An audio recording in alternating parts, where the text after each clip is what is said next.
For the first time, men and women have collectively agreed that Angel Reese was tripping when she got fouled by Caitlin Clark, even though Angel Reese caused the first foul. You see, after Angel Reese fouled Shawty trying to get the ball, but Shawty ain't getting mad, the minute Caitlin Clark reached for that ball, she want to flop to the floor and try to throw hands. Like, what you trying to throw hands? Angel Reese was first seen pushing Natasha Howard, yet it was she who later became labeled as basketball's most dramatic victim after Caitlin Clark committed a tactical foul against her. The incident exposed a striking double standard in how fouls are interpreted depending on the players involved. While Clark's foul drew immediate analysis and intense scrutiny from commentators, Reese's arguably stronger push on Howard received far less attention. This contrast underscores the inconsistent treatment of players, revealing how reputation and narrative can heavily influence perceptions of fairness and bias in the game. Trying to box her out. Angel Reese, not going to let her, gives her a little push to create some space. Very common, not that serious. Sure, you could call it a foul. Little tic-tacky. They might have just missed it. It is what it is. Caitlin Clark sees it, yells push, wants the call, doesn't get the call, gets frustrated, isn't going to let Angel Reese go back up for a layup, goes to try to tie her up, tag, whatever, get the take foul, gets her tied up, she gets a little twisted, she kind of gives her that little extra shove at the end. Angel's off balance because she's trying to get ready to go If up. there were a Hall of Fame for on-court forgetfulness, Angel Reese would go in first ballot with a diamond-plated plaque. Did anyone notice that tiny shove she gave Natasha Howard? By tiny, I mean a push that could make NFL offensive linemen blush. It was obvious, Reese launching her arms like a wrecking ball while the referees seemed to vanish into thin air. What happened next? Crickets. The whistle stayed silent, as if the arena full of fans and players didn't exist. No calls. No warnings. Not even a sideways glance acknowledging that turning a teammate into a human bowling pin isn't exactly standard basketball etiquette. It's a glaring double standard that's hard to miss. Rebecca Allen goes up for a shot. I believe that's Rebecca Allen. Angel Reese pushes Natasha Howard in her back. Angel Reese shoves Natasha Howard in her back. That's how Angel Reese gets her rebounds. I'm not sure if you guys paid attention to last year. Not all her rebounds. I gotta give credit. She hustles. She does. She's got the motor. But Angel Reese is famous for the nice little out my way, girl. Let me grab that rebound. It's a foul every time, but she's famous for it. Caitlin Clark sees this push. Points at the This wasn't a simple brush or accidental collision, it was a full-on demolition derby disguised as basketball strategy. Angel Reese treated the court like a WWE Royal Rumble, with Howard cast as the unwitting star being tossed over the top rope. Let's be clear, this wasn't just incidental contact between players occupying the same space. It was a deliberate, full-force move, as subtle as a firework exploding in a quiet library. The intensity was impossible to miss. And yet, somehow, the referees looked the other way, letting the mayhem play out without a single consequence. Caitlin did take a take foul, did try to prevent the easy basket. That is indeed the case. Though in the midst of that, of course, I think there was a little extra spice put on it because Reese had shoved Natasha Howard right before that, and Caitlin saw it. It was right in front of her face. Reese shoved Howard in the battle for the rebound. And then Reese was definitely heated. I mean, there's no question Angel about Reese that. saw Howard as nothing more than an obstacle standing between her and her goal. So, naturally, she plowed right through her, like a toddler lunging for the last cookie on the plate. Meanwhile, the referees must have been watching a completely different game, maybe a round of invisible checkers from the nosebleeds, because they totally missed a shove so blatant it could have triggered a local storm warning. The move was so obvious that pretending it didn't happen almost felt intentional. Why call a foul when you can act like nothing occurred? That's classic Angel Reese. Commit the shove, play the innocent card, and feign shock when someone dares to point it out later.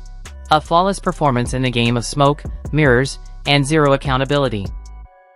Was it a flagrant one? I don't think so. I think it was just a hard foul.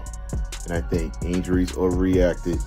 And to me, Angel Reese gotta stop this role. Like, you're not a villain, you're not that. Honestly, she to me is like that bully that will always give you a hard time until you punch him in the nose. That's Angel Reese. That's Angel Reese, bro. She needs to worry about learning how to win too, because I really believe the real reason why she got mad, for two reasons. The person who fouled her is Caitlin Clark, and she got a lot of resentment for her. And also, she's embarrassed. her team is getting annihilated by the Fever. The Fever straight dogged them, destroyed them, and she's mad that she's losing. And If you are enjoying, please subscribe. When Angel Reese pushed Natasha Howard, she wasn't just making a simple foul. She was testing the boundaries of what she could get away with on the court. The officials, however, seemed to turn a blind eye, so lenient they might as well have handed her a get-out-of-foul-free card along with a complimentary shoulder massage. Meanwhile, Howard, with a resigned look, kept playing as if she'd been cut off in traffic, but had somewhere important to be, choosing to let it go. The game moved on as if nothing happened. No whistle, no review, no dramatic close-up of Angel's face for social media drama. It was standard basketball. If standard means rules are enforced selectively based on jersey color and star power, the peculiar physics of women's basketball become especially clear when Angel Reese is involved. When she pushes, it's dismissed as good old-fashioned competitive spirit. Nothing to see here, folks. Newton's laws of motion seem to take a coffee break. An object in motion stays in motion unless an Angel Reese is involved, in which case physics are conveniently ignored. But when someone else makes contact with the Bayou Barbie, forces so seismic they need to be measured on the RTOR scale come into play. Officials' vision sharpens like hawks. Replay monitors are used more than Netflix. And sports analysts break out telestrators as if explaining the moon landing. It's remarkable how Angel can dish out physicality like Halloween candy, yet reacts with a case of the vapors when even a fraction of her own medicine is delivered. This inconsistency has become a signature. Rules are applied unevenly depending on the player and situation. If inconsistency and officiating were an Olympic sport, Angel Reese would take gold every time, exemplifying the double standards that often go unnoticed in women's college basketball.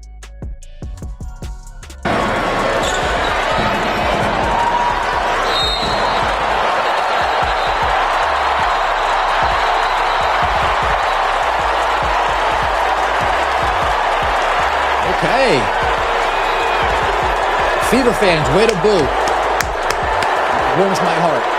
As a Yankee fan, as an Eagles fan, it warms my heart to listen to you guys rain down some boos. Love it. Love it. Love it. Love it. Enter Caitlin Clark, women's college basketball's blonde bucket machine, delivering what might be the most dissected tactical foul in recent memory. Was it a foul? Definitely. Flagrant? Hardly. It was textbook precision, the kind of play that could be taught in a basketball 101 class on stopping a fast break. There was no malice, just cold, calculated math. 2 points potentially denied versus 1 minor foul incurred. Clark ran the numbers faster than a Vegas bookie chugging Red Bull, but the reaction? Priceless. Angel Reese hit the floor like she'd been launched by a wrecking ball, spinning with more flair than a washing machine on turbo mode. Someone get her an Oscar. Her performance had more drama than many of last year's nominees. The contrast between Clark's calm calculation and Reese's theatrical collapse perfectly highlighted the double standards, flair, and sometimes absurd theatrics that come with high-stakes basketball. Up close and personal, you see it was a basic foul. They gave her a flagrant foul for this. How? That baby had foul, bro. You about to throw hands and crash out about that foul? Not to mention, she hit the ball. You decided to go flop over, trying to pull a LeBron James. No disrespect to the GOAT, but I'm happy that majority of men and women collectively agree on the internet that Angel just got a problem with Shawty for no reason at this point, bro. Like, now, it's just a